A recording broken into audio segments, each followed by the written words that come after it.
Welcome back to Underestimated Podcast 2.0. I'm Juwan Dowles. We got Carter Jacobs, and we have our guest speaker, Michael Deeb, in the house. He's always hydrating. Hey guys. We have a wonderful show, topics, everything. Looking forward to diving into it. Before we start, we're gonna have Michael Deeb sort of introduce himself and talk to us about your process. Hey guys, my process has been I played high school football with these guys over at American Heritage. From there, went on football scholarship to Notre Dame. Had some injuries, banged up there. Went on to grad school just as a baseball player to Bethune-Cookman.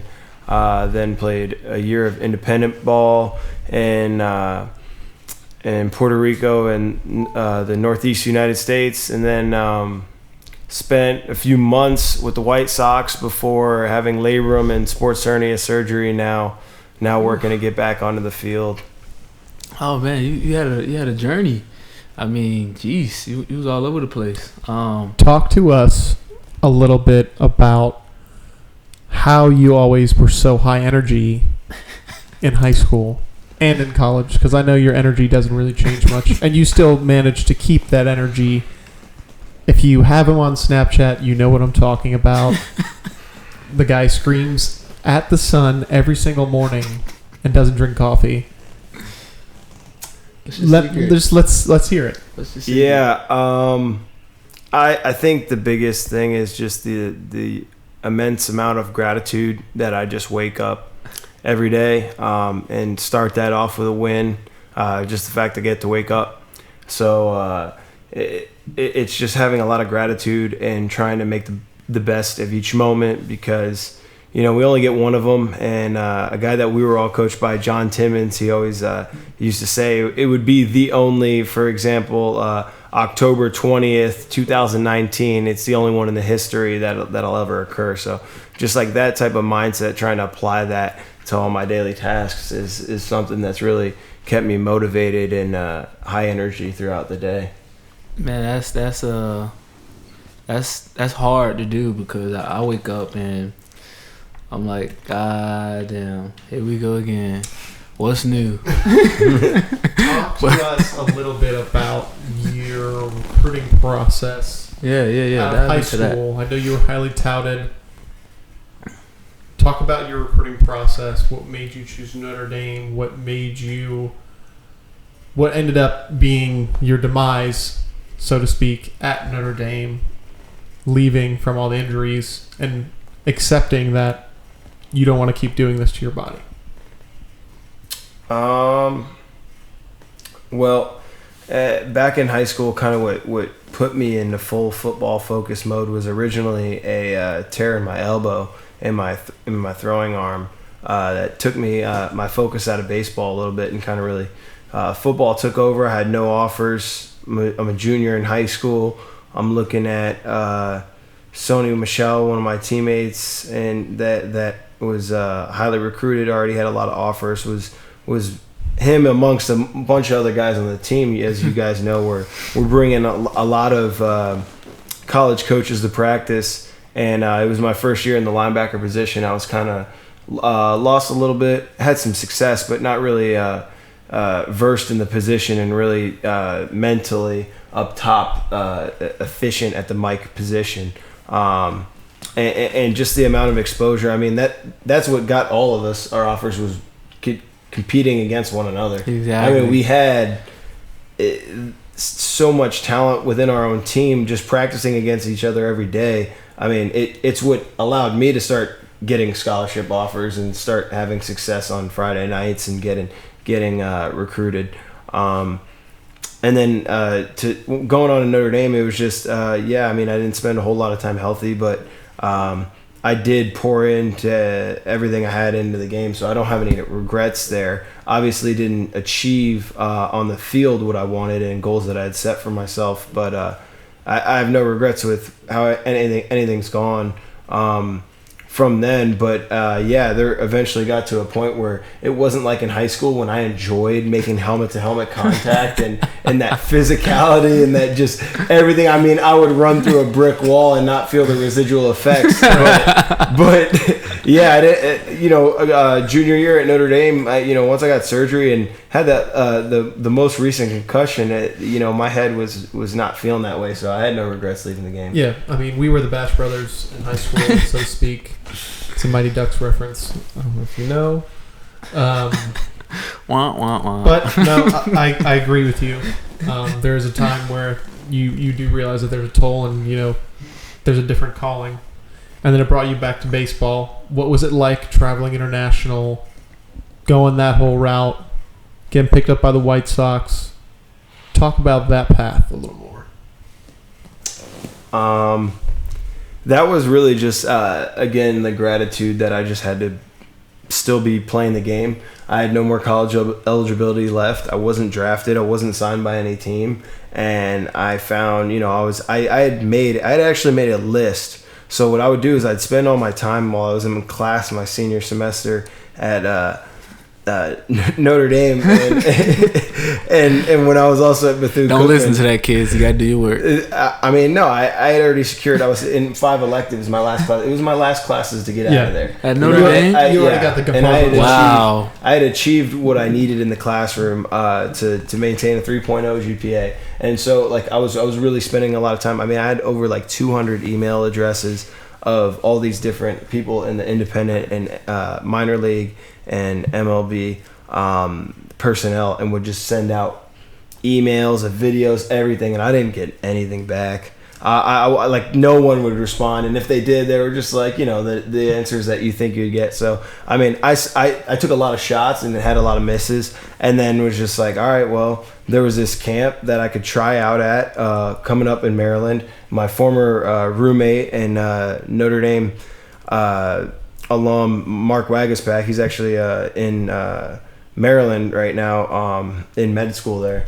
But guy's a stud. He what lived, a wizard. he lived about an hour and a half away, and so I stayed at his house and then went over to this camp for the week and got signed there. And then that was the beginning spot, and nothing was sweet about it. I mean, we had no running water some nights in Puerto Rico, and obviously they were recovering from the hurricane, so it wasn't something that was this glamorous, professional, oh my gosh, you're just doing awesome things. But to me it was, because I was waking up and there was wild horses on my walk to the field, and you're doing what you love, doing what I love. So and I knew it was going to give me the opportunity to eventually get signed by the White Sox, and it just continue moving that process forward and progressing within what my goals ultimately are. Since you said you're just keep going forward, talk a little bit about the process, the hard work, the drive to continue to keep going, because a lot of people, if it don't work the first time or the second time, they just give up or they just stop and they think, okay, I should be doing something else. So just dive in and talk about how to keep the steadiness and the consistency of the process. Well, I mean, that's the point right there, is consistency. It's waking up every day and having a vision, but then ultimately being a self-analyzer too, and knowing what kind of efforts you should put in. Because for example, there was probably a majority of time in high school where I physically overtrained myself. I was mentally so focused that I was physically overtraining myself, and maybe not being as efficient as I could have been, and could have spent more time in film study or other areas of the game that I learned once I got to college. Mike Smith's fault. Not Mike Smith's fault at all. Damn, Mike Smith. It was my own. It was my own fault. And he tried to guide me away from that, but my own drive to really be stronger and mentally stronger every day. And but no, basically it's finding out, one, you got to know who you trust. We had Mike Smith to trust with our strength, conditioning, our performance, everything. He had our back, and we trusted him, and we just had to follow him. You have to know who to follow. I know some people trust him. I don't know about everybody, but You know, You have to know. You have to know when He's to. gonna kill me. You have to know when to lead, and you have to know when to follow. And if you ultimately, we were lucky. We saw the path of guys do it before us, and guys around us doing what we want to do. Play Division I football, then go on to ascend in the game as high as we could. So, once you figure out who's doing that the right way, and I mean, I felt like when I transferred into American Heritage, I saw Sony, and I was like, yeah, he's doing it the same way. So I just copied him. I mean, that's all I did. I copied him. I learned from him, and then obviously put my own twist to it. But it was like, hey, this guy's doing it right. How do we? And you can see how it's paid off for him, and now having an NFL career and doing really well. But you see when the guys are doing it right, then the hardest thing at that point is being mentally locked in every day, motivating yourself every day. You have to make that conscious choice.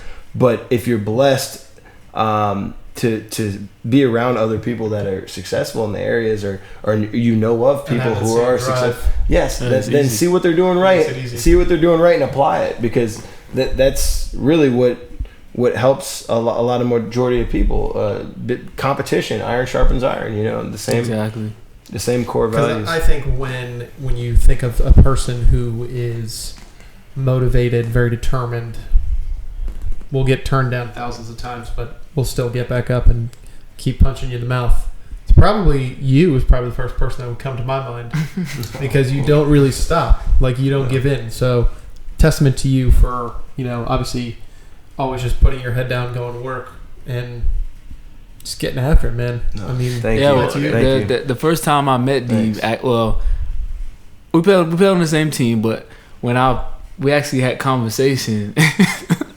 Deeb, he was really jacked in high school.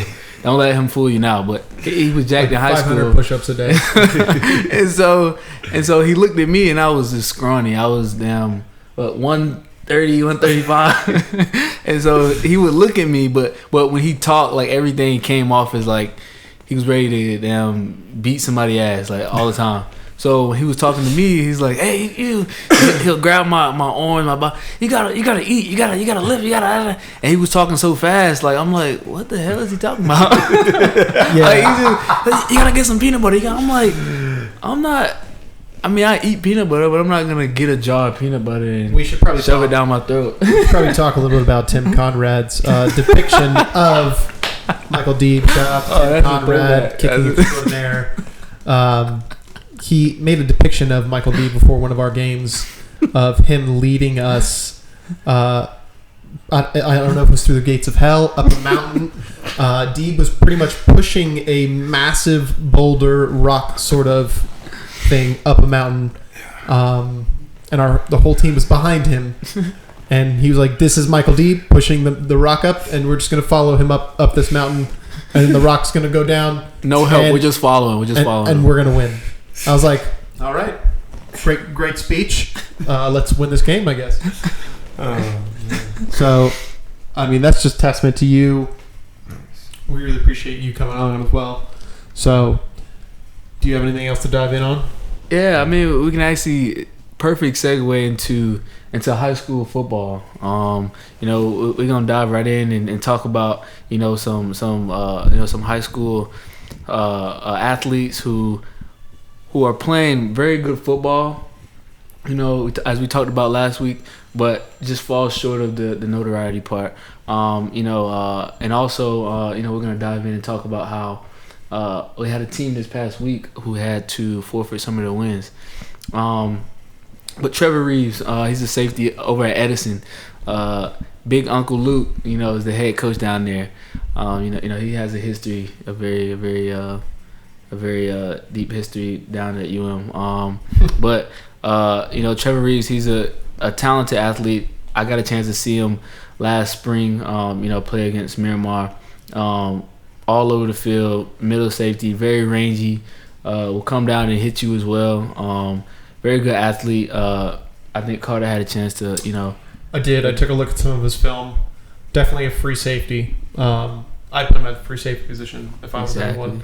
He does have good range, good ball skills. He tracks the ball well. I saw some of his offers too. Yeah. He's not committed anywhere. So he's got a Kentucky offer, probably from Eddie Grant, if I had to guess. But it would be interesting to see where he goes. That's right, and you know, we're looking out, tracking his progress, and those are the type of guys who sort of do things quietly. Don't really go to those camps, the big rival camps and all that stuff, but just plays the game. And I think he's doing a really good job down at Edison. They're actually 5-3 this year. They have a shot at the playing playoffs with a lot of grit. Exactly, a lot of grit. And they have a tough team overall. Just looking at them play their spring game, you can just tell they're coached well. They're going to be in the spot. They're going to go 100 miles per hour, so you can't really, ask for more than that. D, let's talk a little bit about obviously, we played back at Heritage. Talk a little bit about, some of the things you may see as far as the culture of the game changing. Obviously, transferring became even bigger now because now you can go wherever you want. And talk about how that could either, better a kid's situation as far as college or sort of worsen it depending on, that kid or wherever he ends up going. Well, I mean, no one values putting in their time, earning their role, and now unfortunately there's a lot of toxicity in this culture of the game of like wanting things handed to you, not earning them and putting in your time. For example, like so many of the greats that you see now at Alabama that reproduces like these great players over and over again, and it's these guys that don't start as freshmen and sophomore, but then become role players. That sophomore year, and they trust the process. But there is a lot of value in that. But I will say that college athletics, in the way that it is, and you're not getting paid right now. You only have one career and you only have such a short life in football. So I don't blame kids for transferring in, because you just have to know what your purpose is for being there. I went to Notre Dame because I was going to Notre Dame to complete a degree, to immerse myself in a challenge in South Bend, Indiana. And there was many times that I wanted to walk away from it because it got hard and I wanted to transfer and I wanted to leave. To satisfy my wants and things and needs on the football field and the goals that I wasn't achieving on the football field.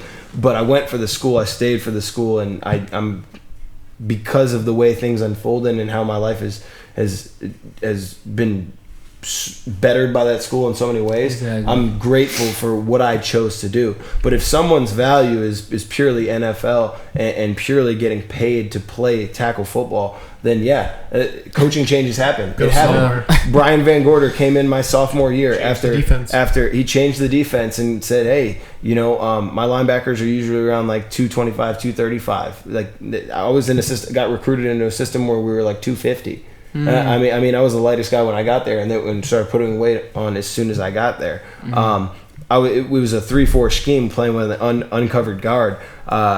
When Brian Van Gorder came in, he literally talked to me on Heritage's field. He was the head coach. His first head coaching job was at Heritage back in the 80s.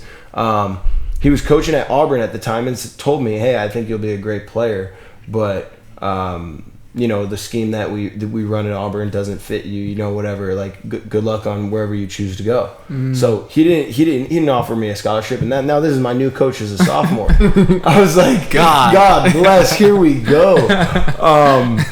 But I think it's just important to know why you're going to the school and what you're trying to get out of college. Are you really trying to achieve a college degree, or are you using it just as a certificate to get you a chance to eventually play professional football? Exactly. And I think a lot of those things are going to change now once you see, with the XFL. I don't know what their rules are in terms of what kind of things you have to do, and now California with the pay to play, like it's crazy. I don't know. I think you two fit the XFL rules, if I had to guess. No concussion protocol. Just go out in there. No thanks. I'm gonna pass. Oh, now you learned your lesson. Yeah, I'm done. All right. So I mean, it's just so huge on recruiting is so big down here. Kids going to play at freaking 3-4 high schools, and I mean it's funny because I do Just that. to talk about that, I mean, the kids bouncing around, I'll build off what Mike said. It doesn't bother me unless you abuse it. You know? Like, there's guys that'll jump around just because they don't like commitment. They just want to go somewhere and think it's going to give them a better shot. But if it's the same in 3 places, We have the to 4th be, place is probably going to be the before same. before you go, we have to be politically correct. We can't use the word abuse on air. Sorry. No, I'm just kidding. I also want to give a shout out to Pace High School. This past week we had a game against Southridge, and our kids played well. Dimitri Pierre had a great interception to give us a chance to sort of seal the game, and just want to give him a shout out. And we got the dub. okay, that's all that Yeah, matters. we got the dub. That's right. It's true. That's all that matters. That's right. So, high school football is huge down here in South Florida. Last week we talked about the top tier teams. Let's sort of segue into those teams that you don't know very well as far as expecting to go to the state championship. Last year Northwestern was able to pull off a state championship run, 5-5 going into the playoffs, and we all know no matter your record, once you get in the playoffs, you lose, you're done. You win, you keep going, and they were able to come back and beat Central in the playoffs when the regular season they got demolished. So let's sort of dive in and talk about some teams that we can sort of see as not the top dogs, but some teams that's sort of right there on the cusp. Probably Edison, right? Could Would be, you say yeah, Edison? most definitely. I mean, they played Carroll City, beat Carroll City, and Carroll City was ranked number 1 before the preseason ranking number 1 to have a chance to go to this state championship, and they held them to 6 points with a missed field goal, and that's huge for a team like Edison. A team that probably you won't look at to get any kids in. If anything, getting kids that to leave to go to those other schools. I really think Edison is a school to talk about because with the way they've been playing this year, against some top tier talent is very huge. Also,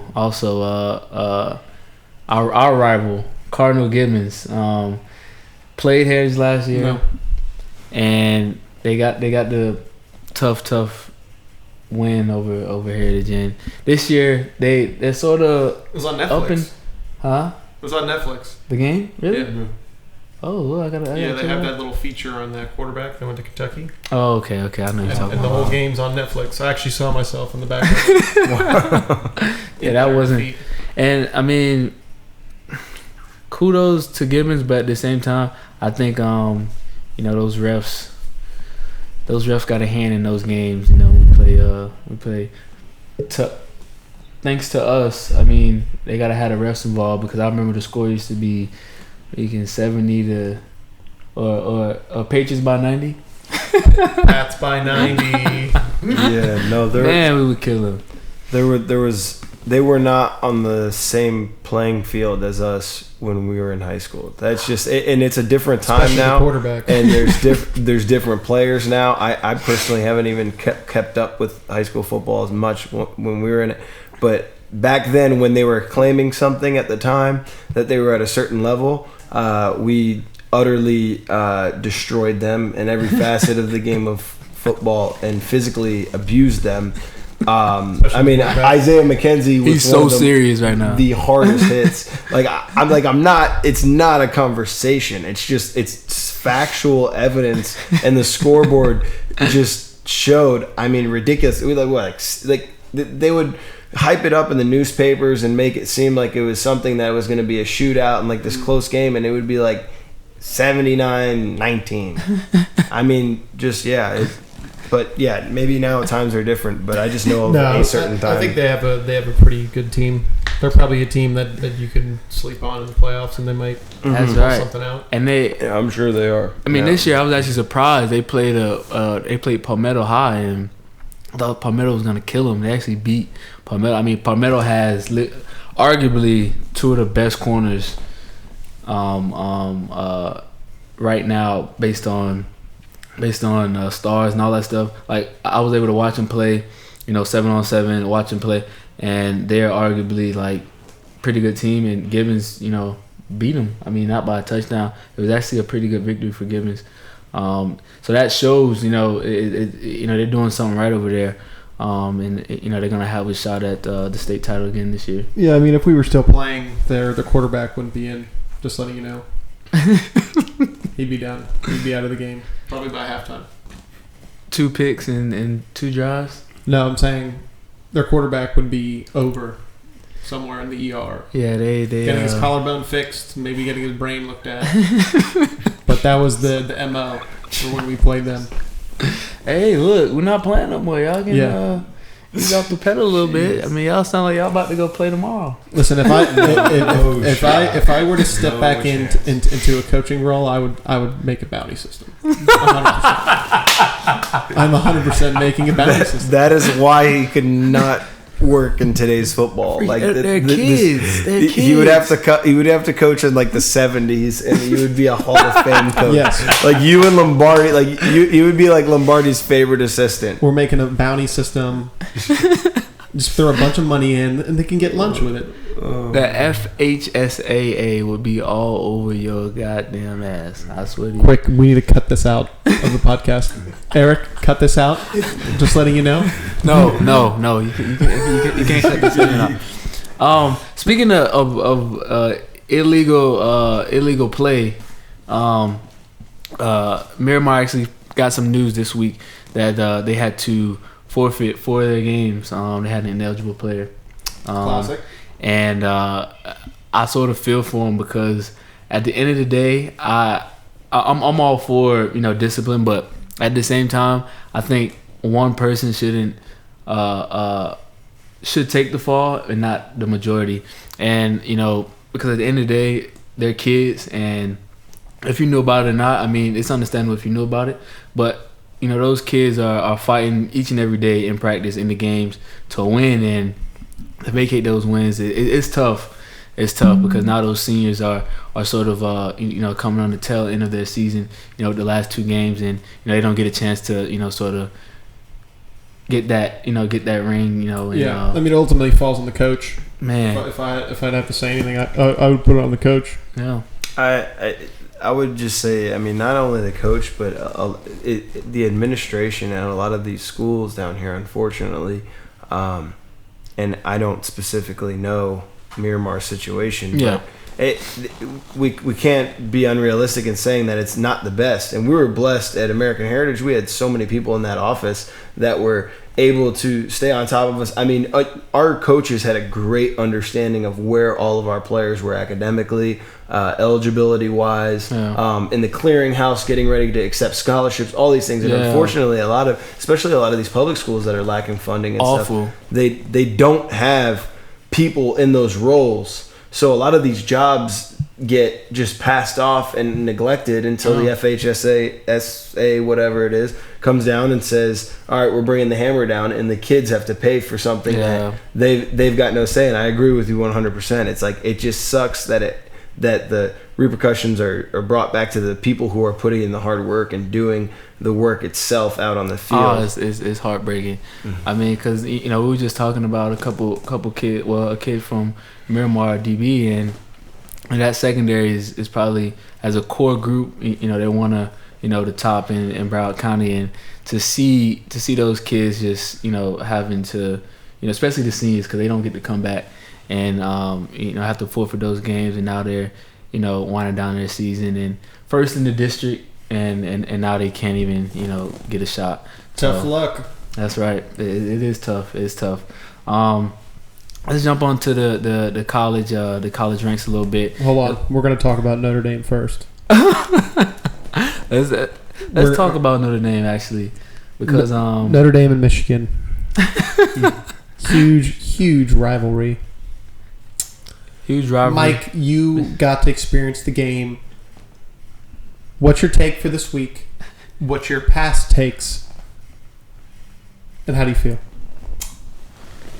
I mean, obviously, I'm in full 100% confidence that Notre Dame's going to go into the Big House and come out victorious. Like that. That's just the way I feel. Irish As by expected, 90. you know, as expected. There's people that agree with the physical pounding that, like, I believe Notre Dame is going to impose on Michigan's offense.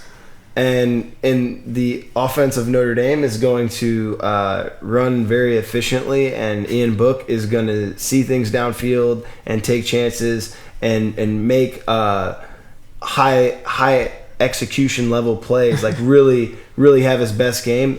I'm full confidence in all that. And then it just comes down to the work put into the week. Obviously, college football, anything can happen. You're going into hostile territory. You're going into a place that's going to be loud. Have you been? You played in the Big House, right? My freshman year. I did not play in the game. I was redshirting, but I was at the game and on the sidelines, and you could not hear a thing for the entire time once we came out of the tunnel until we left. Until we blew the game in the last minute and then left. So 115,000 people, lights, first game in history. It was nuts. Now coming back for redemption, round 2 in the Big House at night.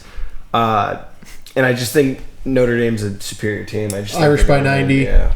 Irish by 90 all day. Take the spread. Yeah. Harbaugh is still figuring it out. He hasn't got it yet. No, he hasn't. He doesn't. Definitely have that Notre Dame. One thing I'll tell you about that stadium, they sing Mr. Brightside a cappella. Incredible. Incredible. Their fan base, their students, incredible voices. Yeah, no, like nothing wrong with the school. It's just when it comes down to it, it's competition.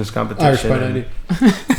Thank you. That's So I think that's something we can say we all agree on. Irish is going to demolish Michigan because Michigan is just not ready yet. Not ready yet. Who we got Shea next? Patterson. Next we have Auburn and LSU.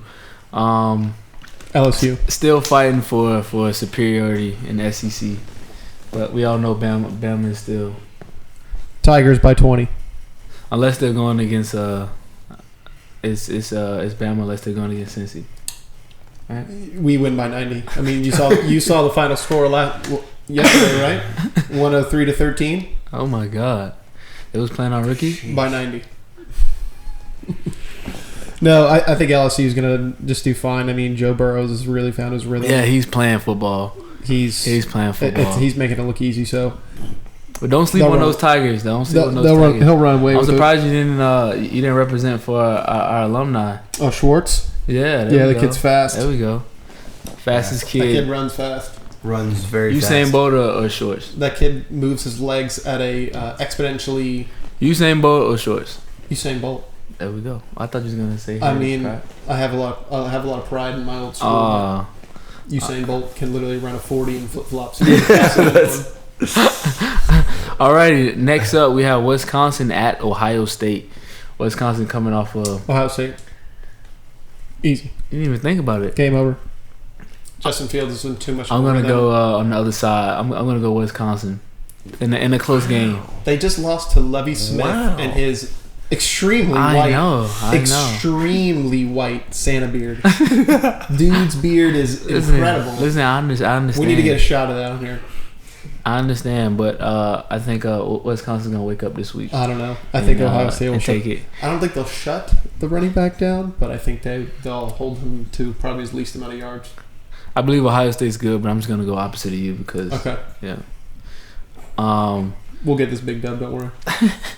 Because I won last week, by the way.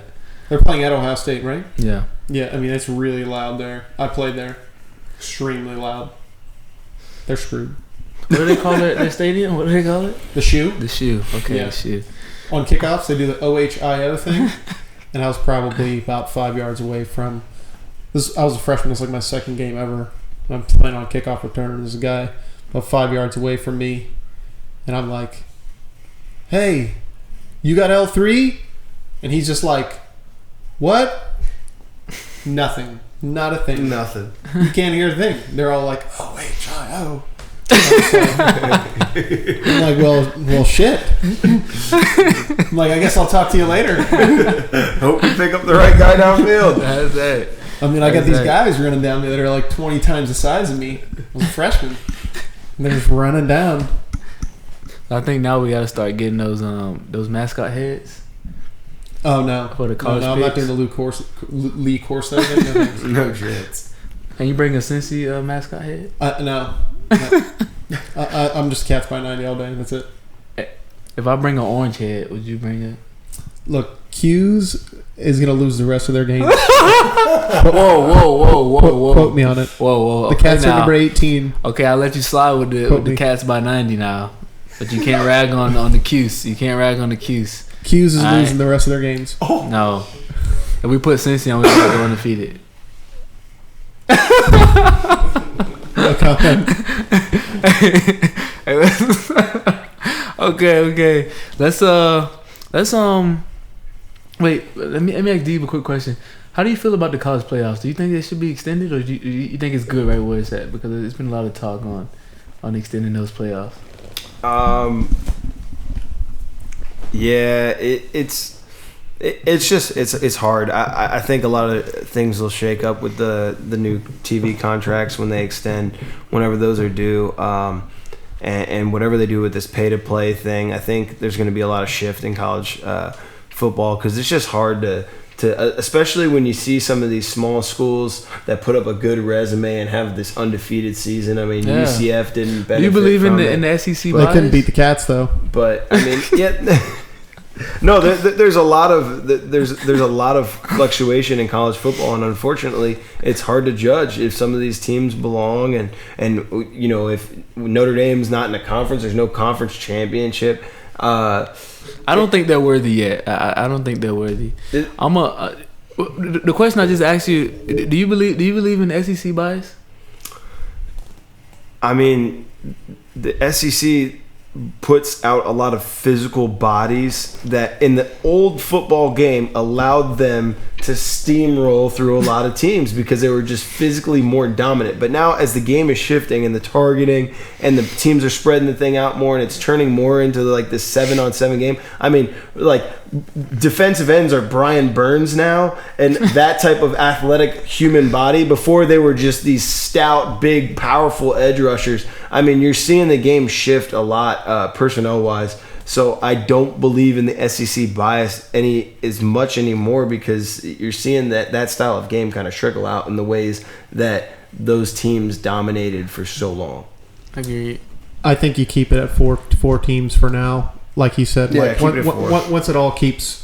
once they start shaking up the TV contracts, etc., then you can start to look into it. But you have to still think about the players. I mean, that's who it comes down to. I mean, you got to think when you go all the way through. Let's say you go to like a New Year's Bowl, you're playing for a really long time. Like, that's a long season. That's not even comparable to the NFL season. I mean, those are 16 games. You got to get prepped for it, though, right? But what I'm saying is, if you do extra, then the teams that make the top 6 or top 8 or however you do it, it's going to do a toll. Okay, that makes sense. There could be injuries, et cetera, et cetera. Yeah. Like, I don't know. It's going to be hard to look. It's a topic to debate on, but definitely if you're going to do that, you got to shorten the season a game or two, something. A little sidebar. Every time you say etc., you know the movie Split. The kid with the freaking. Yeah. That's what it is. It was so funny when he said it. It just keep catching me. etc. Okay. So, last Notre Dame question. Undefeated Notre Dame team. Like you said, no conference. Do you think they should get in over a one-loss Big Ten team? Yeah. Yeah, all day. Because 100%. their strength of schedule year after year is always one of the best. I mean, this year, you know, some of the teams that are usually pretty dominant on their schedule having weaker seasons, so it's not one of them. And the fact that they already lost to Georgia is a whole different argument. But an undefeated Notre Dame team with the strength of schedule that they consistently play should get into a 4-man college playoff. In my opinion, they're at that level of play. And they're starting to compete with these teams late in games better. And some of these top, 5 or 6 teams that are consistently at the top. You know, Notre Dame did fall off for a little bit in between, you know, the early 2000s and 90s and as of late. But I think they're back in a place where they're putting out a team that is one of the top college football teams every year. Now it's just, can they get over that hump and really assert dominance on the level of, you know, the Alabama and Clemson as of late. Oh, they're on that level now. Oh man. No, I want to see them execute at that level. They have not achieved that level of a success, obviously, because you need rings to do that, and that's but they're coming. I agree. I just agree. You gotta love Carter. You gotta just gonna agree with that. He just agrees and cast by 90. Yeah, I'm going to agree with Michael Deeb on that one. I actually went on a visit with Michael Deeb to Notre Dame. It was me, Mike, Sony, and one of my dear friends, Nathan Kirchmeyer. It was interesting. We slept on some couches of some of the players. They were getting, you know, fairly intoxicated. Which, if you're of age, it's okay. But there were some interesting characters. You know, we got to spend some time with Manti Te'o during his whole Manti, during his fake girlfriend spiel. He was an interesting guy. She was real. I had no issues with him. Nice guy. Don't kill me. The fake girlfriend thing was hilarious when I found. Yeah, there was a girl there that I think he. There was a girl there that I think he was with. But you got an inside scoop on that. I don't really know, but she was nice. She knew my name too. Did they set him up? I don't know. Moving forward. I plead the fifth. Don't kill me, Manti Te'o. We went over this. Like, we cannot plead the fifth on the podcast. We can't. I'm pleading the fifth. Manti Te'o, don't kill me. Next. Hot take on the Manti invisible. Alrighty. Last college question before we sort of get back into the high school, because we got one more question. A huge question. Last question here. Does Georgia still have a chance to get into the playoffs with one loss? Keep in mind they have a tough schedule coming up. They still have Florida to play. A possible conference championship game, depending on how they play against Florida. No. I don't think so. It's a long shot? No. I think the top four is going to be Bama, Clemson, Ohio State's getting in there, and the Cats. Whoa. By 90. The Cats are going to sneak on in there. I don't think... and they're going to do it just to piss UCF off. Yeah, I know, right? They're going to be like, hey, UCF... They lost to Ohio State, but guess what? We're gonna throw them in the top four anyway. If Cincy ever, or if anybody ever make it, and UCF don't, they never made it with their resume, I think they would probably like be on suicide watch. Yeah, I mean, as a school, it's unbelievable. I mean, they're still claiming 2017. Yep. Championship. Yeah. It's unbelievable, but they're still claiming they rep it like they really won, but. We know the truth. Okay. Back to high school. We have a question, Mike Deeb. Being that you were, playing and play at a high level, can you build a all Broward team starting from 2010 on to now? So let me build on this first. Anybody you want. We're not going to open this up to Mike because that's a lot of brain power it takes.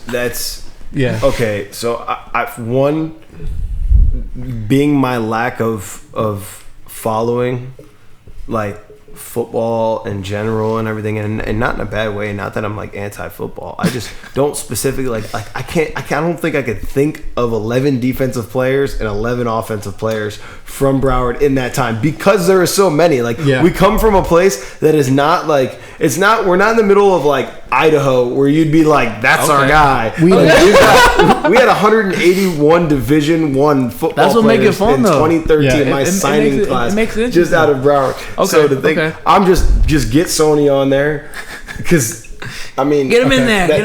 He's put him at running back. Yeah. So this is what like, you got here. I got Sony on there. You can go too deep too. Like this is how I think we should open it up to everyone. We should open it up to everyone that's watching. That's right. 2010 and on, Broward only, not Dade. You get to build your own team. Pick the quarterback, pick your running back. You can pick 2 running back for all I care. You can have Sony Michel, Alex Collins, pretty nice guy. See, like Jordan Scarlett. again, yeah. You know, it's your choice. Pick some Can we do like receivers. Stacey Coley. You got the floor's open. You pick, comment, and let us know. Swipe up, subscribe. I'm just saying that because everyone says in videos. That's right. That's right. All right, so we're gonna leave it in your hands. Build your own all Broward team, and if you're not from Broward and you listen to this, build your all wherever you from team. But that's like the easiest thing for. I got the Bosa's at both my defensive tackles. Yeah. Oh, that's illegal. Like great options. Oh my like, God. Broward, we have that. Team Great. Bosa. But it's a Running the lot front. easier to build your team. Like this is why this is going to be a good topic. I'm glad you opened it up because there's a lot of different teams you can make from Broward. Unfortunately, if you're somewhere in like Minnesota, you probably have like a team and that's it. And probably can't even fill and like 22 2 players. 22 players. But So we open up to you guys. Let us know who you're going to put on your team. Swipe up, subscribe. I think if you're in those other states, it's like you have like all around players. Yeah. Like if you're a running back, you probably play DB, you probably play linebacker, you probably play quarterback, you're probably the coach. I mean, not to talk bad about those states because they have football, they have guys, but very far in between. I'm curious to see what Mike Smith's going to pick on this topic. I'm just letting you I already know. know who's picking. First of all, he's taking Sony number 1. He's taking Markin number 2. He's I don't think so, man. You don't know with Mike. He's a wild card. I think that would be his easiest decision, and then everything. He's definitely taking Isaiah. We gave him the parameters, though, so I'm looking forward to hearing. He's what taking everybody everyone that trained with him because he's nice. I don't know. He'll tell you his favorite. What's his favorite high school running back of all time? Noel Devine, whatever. That was for the gram. That was strict. Yeah, you saw that on the gram, and that was strictly that fired a lot of people in high school, obviously, because the dude didn't have a lucrative career after that, really. But yeah, so he'll keep it real with what he's feeling. Like that, Mike Smith will keep it real 100% of the time. That's why. He will build something that I probably would agree with a lot of. Listen, if I'm not on Mike Smith's team, then you're not getting put on his team. I'm gonna find you. And I will. He's leaving you off easy. If he leave me off, he's putting Patton Tyson on the team. And you're off. Listen, Mike Smith. You might not even make the second team. Mike Smith. If I'm not on that team, sneaking an honorable mention. I'm I don't even know if you make honorable mention. God, I know I'm not. Yeah, no, I'll pass on that team. I'm gonna cry. I'm gonna cry, Mike Smith. If you don't put me on your team, I'm gonna like shed tears. Juwan, you did have that season where you had like 9 picks, 100 interceptions. Like it was unreal. Carter actually gave me 3 of them. He gave me 3 of them. Yeah. I helped him out. That was my freshman year at Notre Dame, huh? Yeah. I think when I would just like try to get the scoop on the game, it would just be like, yeah, Juwan had like 4 more picks, and then like you were just like running down like a heat-seeking missile everywhere. Yeah. But back to Mike Smith. If you don't pick me on your team, we're gonna have bigger problems than just you picking me on your team. All right. And that's that. Alrighty. Thank you guys for listening. Brought to you guys by Mike Deeb, Carter Jacobs, and myself, Juwan Dowles. We look forward to seeing you back next week. Thank you for joining us, Mike. Thank you guys. Appreciate it.